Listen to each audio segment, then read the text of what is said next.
ma garanteerin teile, et see võit jääb Eestisse.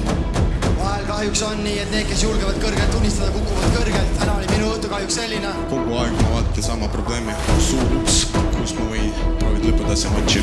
So Astor, if you win today, I want rematch with you.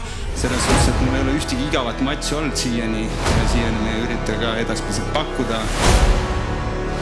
Niklas kahjuks läheb ära 3-0-iga, see on lihtsalt mõmistamise küsimus.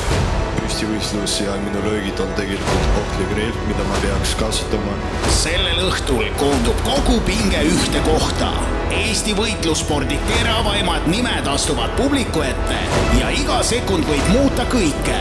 Siin pannakse proovile julgus, külm närv ja tahe lõpuni minna. Tõniste, Vargas, Astur, Kabanets, Hertšik, Kutsar, Volosatõh, Mäeste. Õhtu, mida ei vaadata vaikides. Rajuni.